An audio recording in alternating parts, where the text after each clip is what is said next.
Hello and welcome to the Philippines Town Hall meeting. We hope that you have enjoyed the previous session.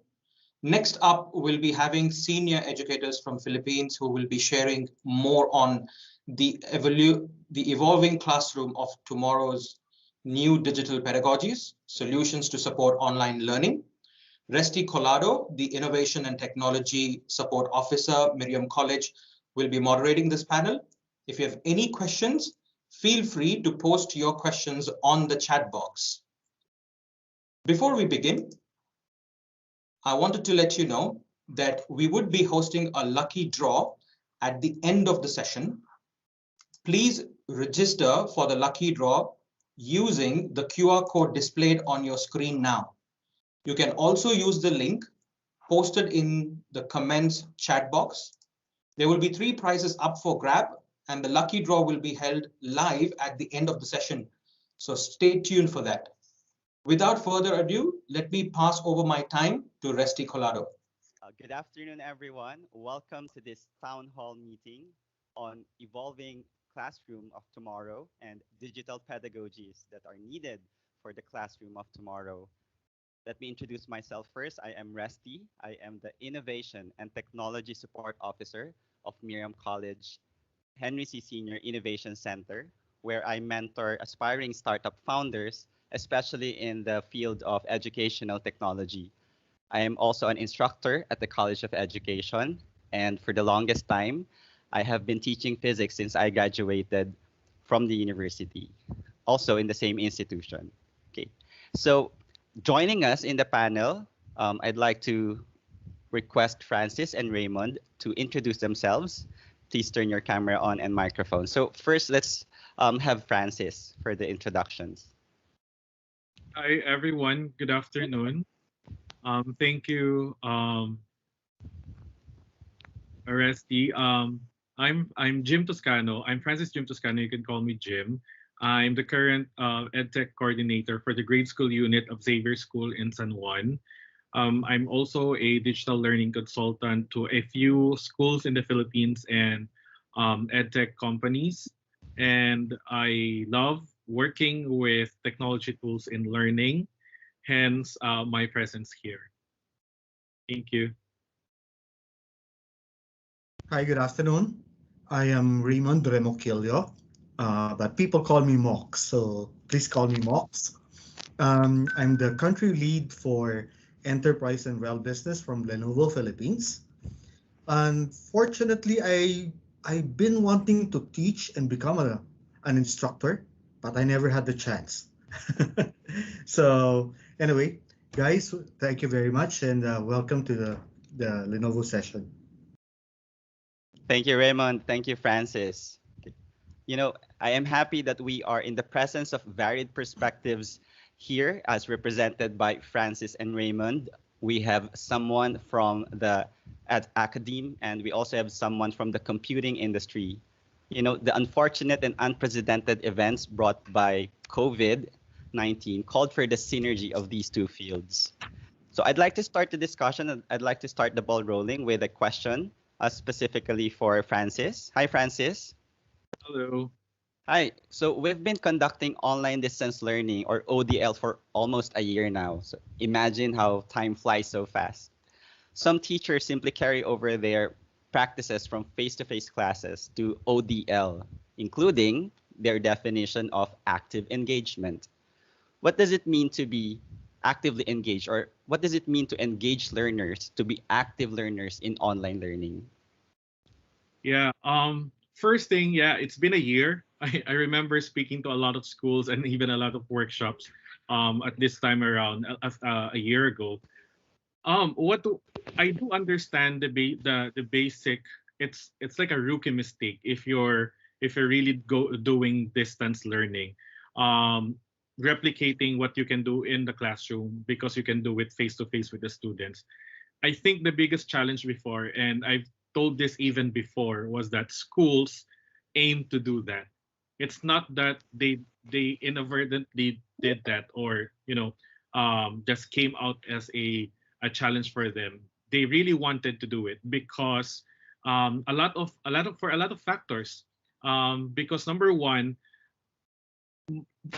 we're not very clear with what it means to do distance learning, because a lot of teacher education institutions right now do not teaching in online distance learning. The default mode really is teaching in face-to-face learning, right? Even with the use of technology in the classroom, it's always using technology to support face-to-face learning, whether they're using online platforms, resources. It's always with the idea the teacher is in front of me, right? So given that idea, that was one of the biggest challenge. It's really replicating or trying to replicate what you can do inside the classroom. What we miss really out there is going back to the basic definition of engagement. I don't think engagement is very much different with face-to-face and online learning. The core idea of asking the student to engage with the content, to engage with the learning experience, to use their brains to actively acquire knowledge and develop skills. It's still the basic idea. What we need to emphasize is that because of the affordances of online distance learning, whether we're doing it synchronously or asynchronously, we always ask the question, where is interaction there? In online distance learning, again, this is a review supposedly, three kinds of interaction. Number one is teacher to student. That's your online classes, synchronous classes. And then you have your teacher or no, student to student, your independent learning, breakout rooms or whatever. And then one more, which is I think we don't really take advantage of, is student to content, right? Especially when we use asynchronous learning, because in distance learning, a lot of it should be independent learning. Well, of course, we cannot impose that, especially when we're teaching young kids, right? Because it should be developmentally appropriate. But that's a basic idea in terms of engagement. We always need to ask, where is interaction happening there, right? Given also the context of the Philippines where the internet connection is not good, I'm not quite sure why we always aim for online classes, like synchronous classes. Well, in fact, there are solutions out there that could support powerful asynchronous learning experiences. Yeah. Thank you, Francis. So I'd like to pick up on what you said on we have teacher education institutions not preparing pre-service teachers for online distance learning. No? So if we have school administrators in attendance here, so perhaps it's a wake-up call on for you. But I'd like also to follow up on asynchronous learning. So most of the challenges comes from asynchronous mode of delivery, which is an added value of online distance learning, you know, to learn anytime, anywhere, within a click, literally. How can teachers engage students despite learning activities that are asynchronous?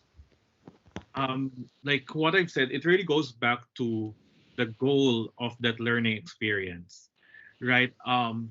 For example, even before, I do remember a lot of teachers are doing flip learning, right? That's one example of powerful asynchronous mode of learning even before the pandemic. But why is it not taking off, right? It's like using flip learning. It's like, you know, pockets of innovation for some schools. It's not a national thing. I think it's really because we don't really know what to do with independent asynchronous learning. It's like flip learning before. We assign homework to students, but it's for acquiring. And yet when they come back to school, teachers repeat what the students should have done, right? So number one, I think it's because students or our learners have not been prepared for that kind of asynchronous work. Asynchronous learning demands, like what I've said, independent learning, learner agency. If the education system has been spoon feeding the students with the content inside the classroom, and we don't have a good idea or a good stand on homework, because everyone doesn't like the idea of homework, because homework is additional tasks, right, for them at home. So if we have those kinds of challenges, then it's hard for us to do asynchronous work. However, it doesn't mean that no schools are doing it right. There are some schools who are doing it right. What they did was they went back to the design of their learning experiences and make sure that, number one, when you assign asynchronous work, is there a way to check for transparency? You don't just tell them, watch this video, read this PDF, or do whatever it is that you need to do. You have to look for accountability, for artifacts of learning, so that they can really demonstrate that they've done it. That also addresses the idea of cheating or whatever, not doing their work. As for artifacts of learning in asynchronous work, as a proof that they have been doing what should have been required. Well, if they did it or not, it's not really the problem of the teacher anymore. It should be a problem of the child and the parent, because teaching honesty, integrity, it's not just the work of the school, it's everyone's work. Yeah. Thank you, Francis. I've picked up a lot of information there, like looking for proof or artifacts of learning. So thank you. I'd like to hear it from Raymond. Hi, Raymond. Hi, Rusty. So Raymond, what solutions can Lenovo offer to help schools practice such sound principles that Francis outlined as to how learners can be actively engaged in online distance learning? Actually, there are several solutions that Lenovo offers, and one of them is actually, if you were in the session earlier, that one that was presented by Panya, it is actually the distance learning module that we have, or the distance learning solution. The distance learning solution allows the teachers and the students to have an active interaction, right? Probably, if I may just backtrack, in the earlier days of this pandemic, and when I was asking my kids when they were taking up online learning, how do you do it? And they always say, well, the teachers would actually ask us to watch this video and probably listen to this audio, and then we have to read these pages from the book, and that's it. And just like what Francis said, the problem there is actually learning it well and making sure that the students learn it. Now, in the remote learning, in the distant learning, that solution that we have worked with some of the partners like Microsoft, who can have, although it's online, but it's still an interactive learning wherein the students can actually see the teachers, and the teachers can actually teach in front of the students, although physically they're in front of monitors, but it's just like being in a classroom. So that's one.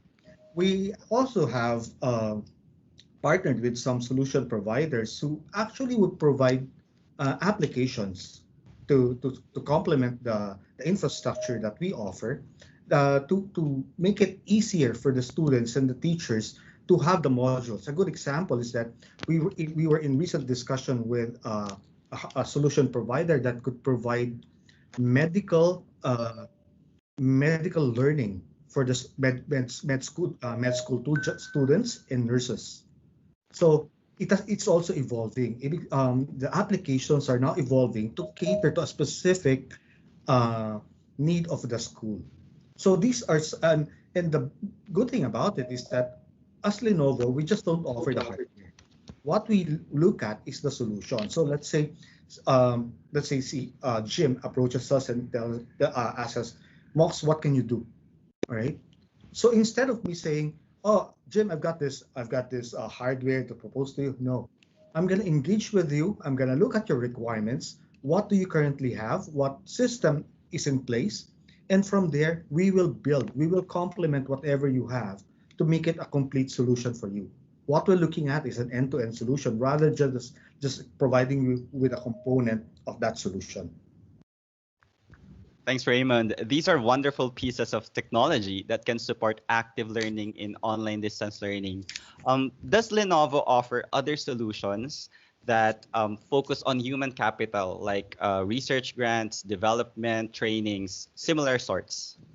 Actually, to answer that, this program, the EdVision program, is probably an answer to that. It is a program wherein we just don't provide the infrastructure, but we came up with the EdVision program to cater to the school, to the faculty, as well as to the students. One of the things that we have is actually mentorship program for the students, an OGT program for the students. We also provide, together with EdVision, some tech updates for both students and teachers, and to include training of technology to the teachers themselves.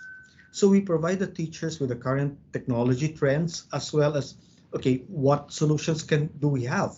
What solutions do our partners have that we could put in that the school can make into use? So these are some of the offerings that we can engage with to you guys. Thanks, Raymond. That's pretty comprehensive end-to-end solutions. So thanks for your inputs, Raymond and Francis. In the meantime, I encourage all the attendees to send your questions via the chat box so our program staff can collate these questions in advance so that we may also include them in the question and answer segment of this webinar later. So let me go back to Francis. Hi, Francis. Hello. Hi. So Raymond presented the affordances of technology that can be used to assist online lectures. Can you cite examples of new pedagogies that go beyond online lectures? Yeah.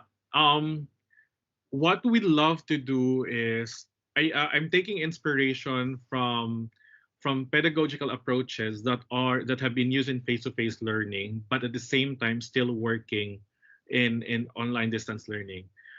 Case in point is the use of, this is always my favorite. It's a pedagogical approach, but it doesn't really need a very sophisticated tool. Visible thinking routines. A lot of teachers ask students to, number one, are you guys listening?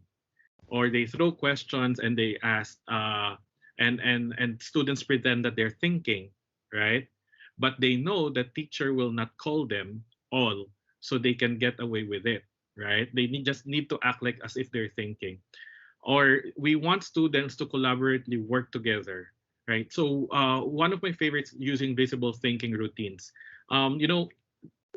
We usually use it with whiteboard markers during our online classes, or sometimes we create collaborative tools like in Google Slides where students can really work with each other. And this visible thinking routines, we've got it from Project Zero from Harvard Graduate School of Education. It really engages students. Note that it's not a digital pedagogical approach. It's actually a pedagogical approach that has been tested whether you're using face-to-face learning or online learning. As for digital learning, it's not even new, but it takes inspiration from asynchronous learning like discussion forums. If for those who have done online classes, like the on-demand the ones like in Coursera or edX, there are a lot of discussions forums out there. They're not meant to waste your time. They're actually meant for you to share what you've learned. I've seen this being used, especially in high school and in higher education, but it's sort of quote and unquote being wasted because even the teacher himself or herself do not participate in the discussion forum. It's like that's your work student. So if no one replies, the discussion forum is dead, right? And then you get to see professors or teachers not really pushing the discussion. So it's not a new pedagogical approach, but it's something that I always want my students to engage with. Well, I don't have students in grade school right now, but I've been a visiting teacher in one senior high school in Abra up north, and we've been doing online distance learning even before the pandemic because I can't fly, I can't go there. We've used discussion forum, and I've learned that if I don't drive the discussion, ask further questions or throw questions to each other, there's no interaction. It's like everything's dead. And this is really happening right now. One of the complaints really of students, that's why they lose their motivation, is that teacher's not there. He or she is not actually replying to us. So more than pedagogical approach, I think that's very, very important because a lot of workshops right now are focused on tech. But again, pedagogy is left behind. I think we should move forward with pedagogical approach before technology.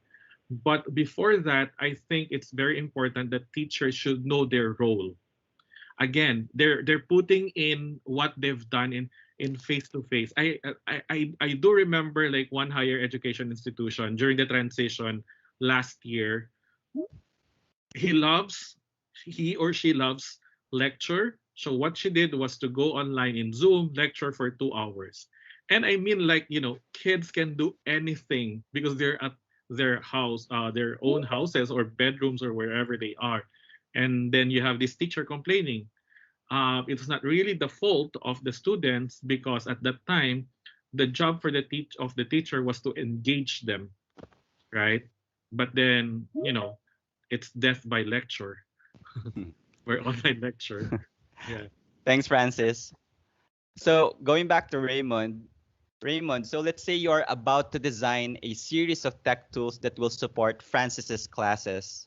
Is it possible that we can apply these solutions to varying situations of learning, other subjects, for example, other types of schools, or other contexts? Um, Actually, I like what Francis or Jim mentioned earlier, wherein pedagogy should go in front of technology. I agree with that 100%. Wherein actually technology is used to complement the pedagogy of the teachers, right? It is not supposed to replace it. Um, there are some tools that you could use to actually support the teacher's pedagogy in the sense that, okay, one is that instead of a death by PowerPoint or a death by lecture, the teacher can have an interactive session, although what I mentioned earlier is that you can have it face to face, although it's virtual, but the teachers can actually see through the monitors each of the faces of the students. Okay, and he would probably know whether the student is listening or not, or participating or not. Okay, so and another problem there is that, like, if the student, okay, the teacher sees the student, okay, in front of the monitor and is looking like that, but actually the teacher won't know whether the student is looking at the camera or looking at the monitor but watching YouTube, right?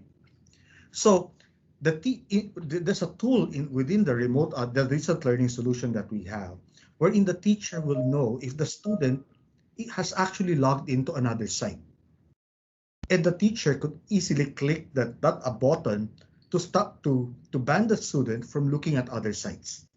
So these are wonders of technology that are available already that would support and complement the pedagogy of the teachers. Again, just like what Francis said, it's really different. An active interaction, just like in a face-to-face, right? That allows the student to learn. But with the pandemic that we have, what can we do, right?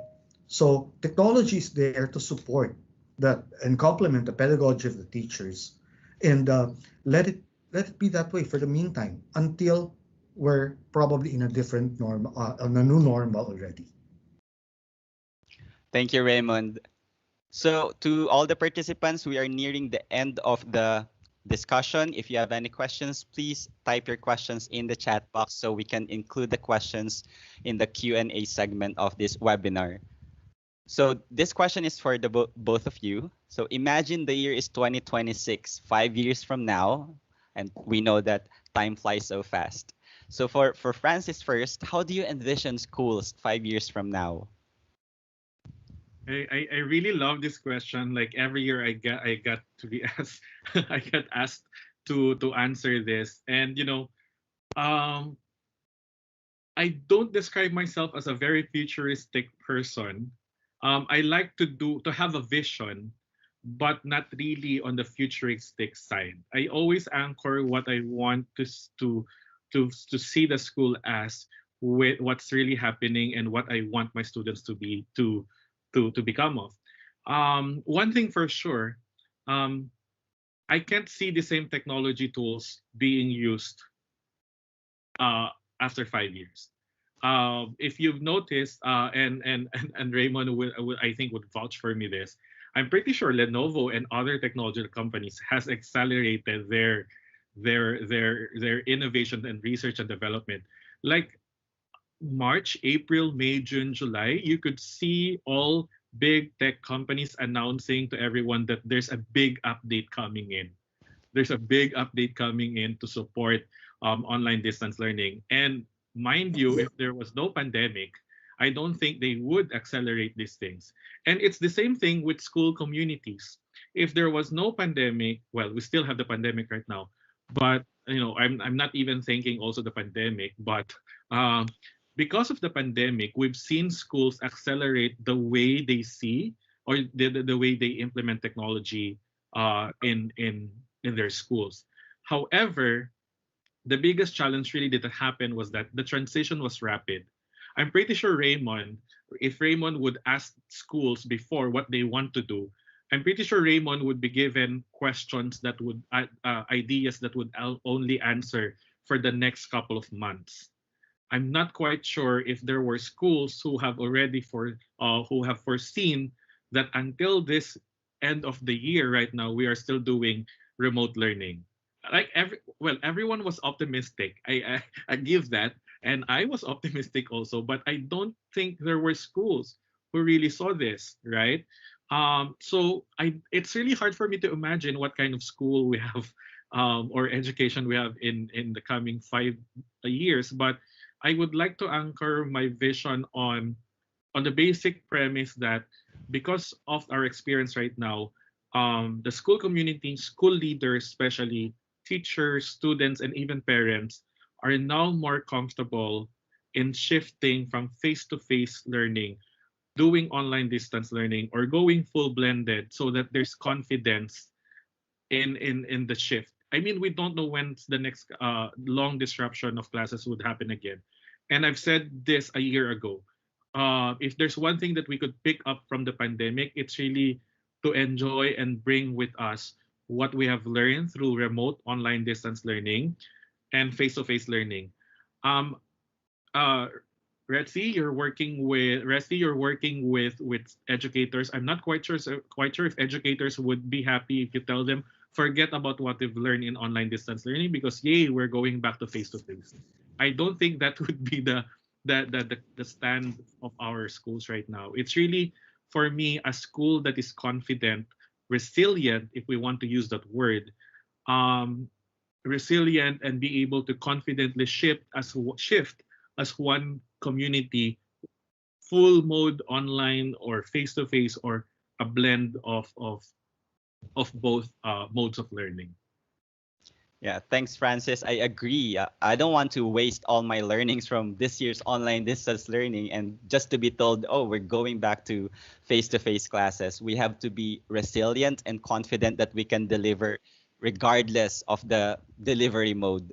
Okay, so thank you, Francis. How about you, Raymond? How do you envision the industry of technology for education in the coming years?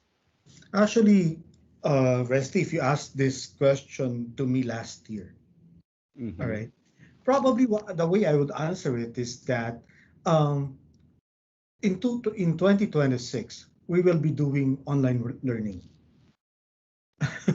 Okay, and that is because according to Gartner, right, this pandemic has actually jumped us by 5 years into online learning or distant learning. So it has accelerated the time frame that we should have been having. Although it was, Jim was mentioning earlier that, there were some schools that actually embark on distant learning. And that the idea before, prior to the pandemic, was to allow the students, especially those in college, to go on to still learn, even though they may be they're probably far away or they're, let's say, they're doing some thesis work. Okay, and the teachers cannot consult with them every day. So instead of meeting in a room, they could do some online meetings. Okay, so they started doing this, and there's one school that I know that has done this already. So when the pandemic came in, it was easy for them. So these are some of the things that have happened to them, which actually accelerated it. Now, with regards to the next probably 5 years, technology will evolve.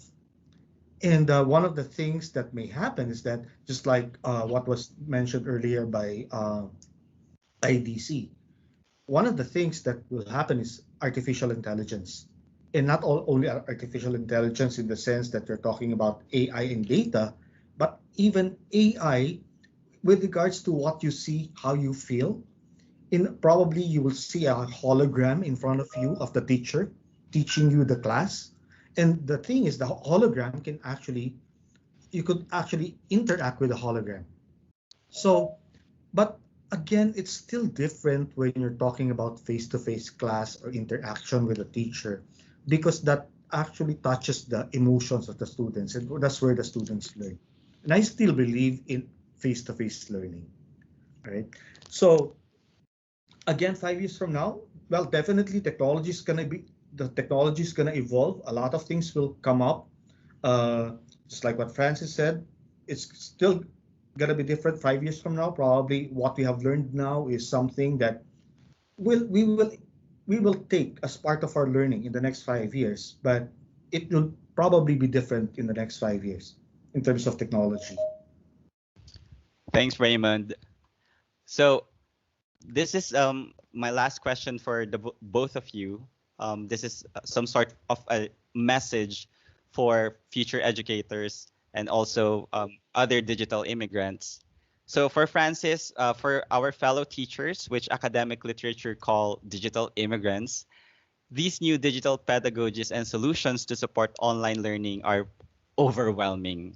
So, do you have any message to all teachers and school leaders who feel like their career has come to a restart or a reset for this school year? Just a short message.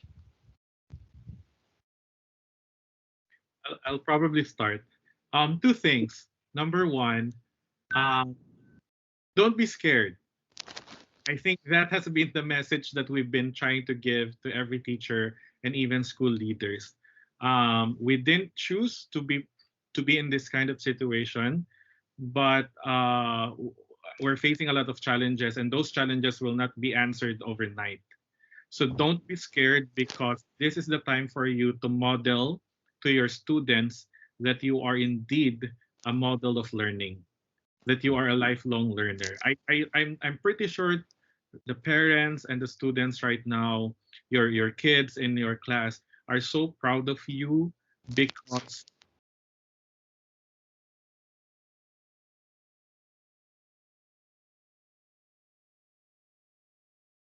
well, despite the challenges that we have right now. So don't worry about it. Don't be scared, because your parents, your students are proud of you. Learning more about pedagogical approaches in digital learning will take over time. You cannot master it, but Yeah. always open yourselves to those mistakes that you have. I think we're being taught to be humble. Even the veteran teachers were taught to be humble right now, that Mhm. they've been in service for how many years, but right now it's as if we're back to zero. So that's okay. Don't worry about it. Second, and this is just very short, I'm just gonna echo what I've said. I think it's still also the same platform on with Lenovo a year ago. I remember having something like this also. And where I mentioned that, we talk about solutions and platform. I've mentioned that the best platform that will be with us forever is the platform of relationship. Don't ever forget that, because despite the technological advances that we have, the relationship, the positive relationship that you build with your students, among the teachers and in your school community, will carry you through the pandemic or whatever challenge that will come your way. So that's it. Thank you, Francis. And lastly, for Raymond, what steps does the computing industry take to ensure that the digital immigrants, especially veteran teachers, can also adapt as fast as the industry is changing? Well, the industry, the IT industry, is committed to support the education industry, the education segment, right? And what we can, us as Lenovo, we are here to support the education segment. We are happy to train the teachers, to educate the teachers in the way that we would educate you with regards to the new technology that would be there. And rest assured, we will work with you hand in hand for technology to support the education industry, the teaching ways of the faculties, and we are there as to complement, all right, the pedagogy of education, right? And just like I'd probably have to end it up, what I'd just like to echo also what Francis mentioned earlier. Again, what I've learned about teachers is that this is something that the one reason why I really adore them. It's really the heart of the teacher that touches the student. Okay, no matter if where you are, if it's online, if it's virtual, if it's physical, as long as the teacher can touch the hearts of the student, that would make the difference. Thank you, Sir Raymond. Thank you for all your inputs. And I know the participants are rearing to ask questions. And we have plenty of questions in the chat box, but I think we only have 2 questions. And I'd like to read the question from A. De Leon, because cheating has been a recurring issue in any of the conferences I attended related to online distance learning. So the question goes, is there a solution to lessen the issue of cheating with these online learning platforms? On their part, they just issued a video about honesty and integrity. Just curious if there are other technical ways that other schools are doing. Anyone? Raymond or Francis? You know what? I don't think. Sorry, I need to be straightforward with this. Sorry, Raymond. Maybe you can. I don't know if you would agree with this, but the first thing really to ask is, why do students cheat? What's the mentality behind cheating? Is it because they're scared to get a low grade, because parents and teachers would really would be disappointed? Or is it because they're running for honors, such that the honor system, maybe the honor system is broken, right? I don't know, because we're looking for technical solutions. I've done online classes, and I'm pretty sure there are technical solutions, and they're expensive. Raymond would know this. They are expensive solutions, and I don't think an ordinary school, would really invest on that, especially when there are more, better investment that could be done.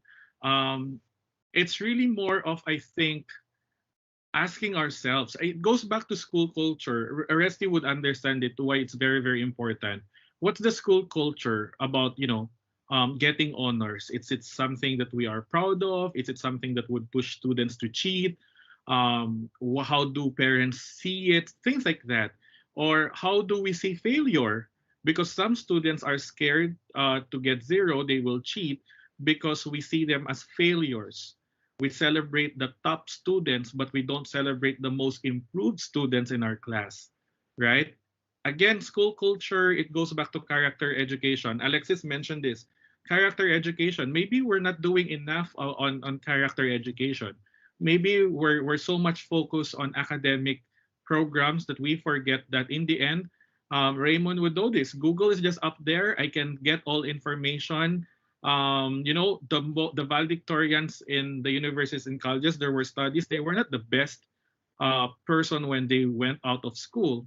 Those who were doing well were those who were so good in failing for trying and taking risks. So I'm not quite sure. There are a lot of technical solutions. They're pretty expensive because they make use of the camera and record everything while you're taking tests. But for me, it goes back to asking ourselves, what's the school culture that is permeating in the mindset of our students and even teachers, right? So, yeah. Thanks, Francis. How about you, Raymond?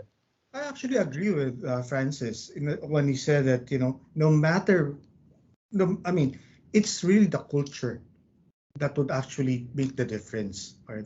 Some schools, even during my time, all right, if the school is so competitive or the environment is so competitive, the tendency is for the students to cheat. Okay, right? And I know teachers will kill me for saying this, but during our time, we would always say it's better to cheat than to repeat. Okay. Teachers, that's a joke. Okay, so don't take it seriously. But Again, having a competitive environment would just make the teachers would just make the students cheat. Now, if you put in the right the right probably culture or right mindset to the students, it's saying, okay, you don't have to cheat because whatever you don't know, try to learn it, and we will teach you how to do it. Okay, we will guide you through, so you will be able to learn all of these things. That would allow the students to learn more. Okay, so again, no matter what, if you're talking about technology, there are some technologies available there. Do you want to use it? Just like what Francis said, they're expensive. Again, change the culture, set the mindset of the students that, okay, learn, because this is something that you will bring in until you die. And hopefully that would prevent cheating rather than stop them, because the more you stop them, the more they do it. Thanks, Raymond. So just one last question for the both of you. I think this can be answered from a tech perspective and from an academic perspective. So in face-to-face classes, one teacher wants to integrate differentiated instructions, differentiated instruction so that they can address both fast and slow learners. Is there a strategy or a pedagogy that can address this, Francis? Or in the case of Raymond, is there a technology that can address differentiated instruction? I'll go first because I think this is a more education. Raymond would say that they have their solutions, and I believe in that. But I think we need to clarify. You know, there are a lot of studies that says differentiating in terms of abilities, in terms of, you know, those whether they're fast or they're challenged. It's not actually good if you do it in one class. Why? Because you're blatantly saying that these green colored students are actually not doing well. And you're showing that in the class, right? Like, for example, Raymond belongs to the blue group. I mean, students will know what blue means, right? So a lot of studies actually are saying that you cannot, it's not good. What you can do is to separate them into sections so that teachers can focus on designing learning experiences that is really meant for fast learners or advanced students. And then so that teachers can actually focus on designing learning experiences that would help students achieve the minimum standards in another section. In that way, that's more there's much purpose into the design of the learning experience.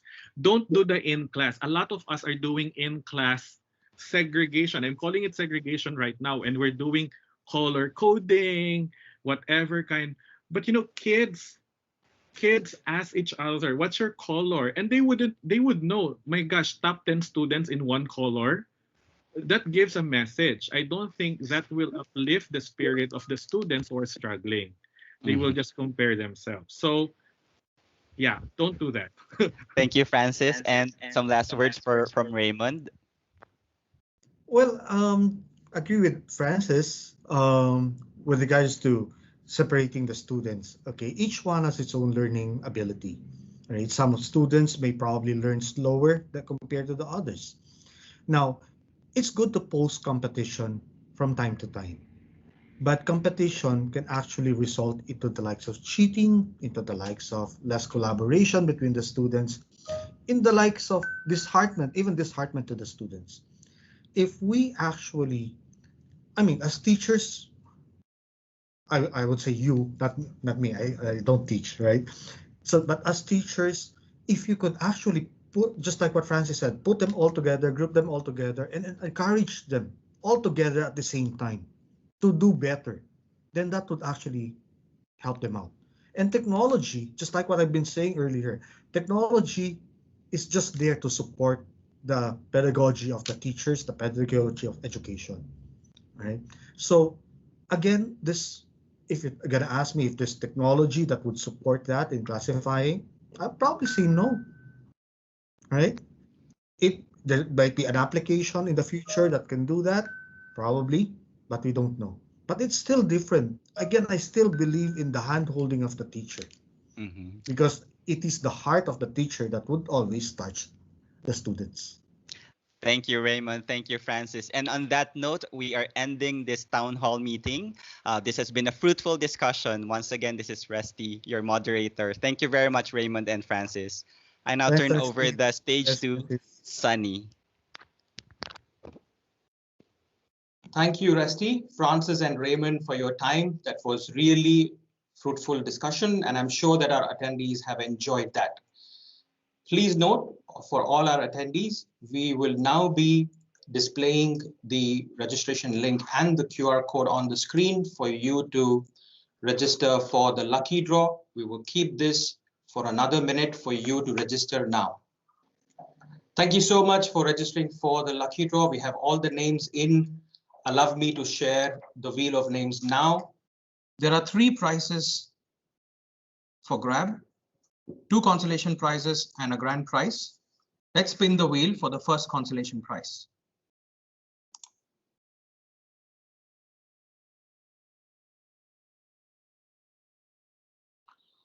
The winner of the first consolation prize is Jude Allen Urmeneta. Congratulations, Jude. Let's now spin the wheel for the second consolation prize.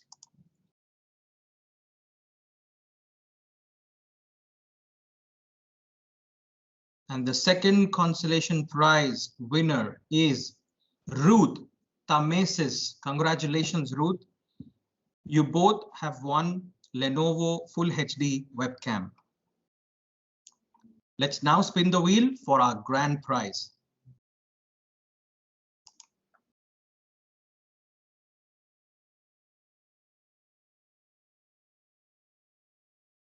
And the winner of the grand prize is Joy Norman Ramos. Congratulations, Joy. You have won Lenovo X1 ANC headphone. Congratulations to all the winners. Lenovo will be contacting you via email shortly. Thank you everyone for joining us for this town hall meeting. And once again, a very big thank you to Resty, Francis, and Raymond for sharing their insights.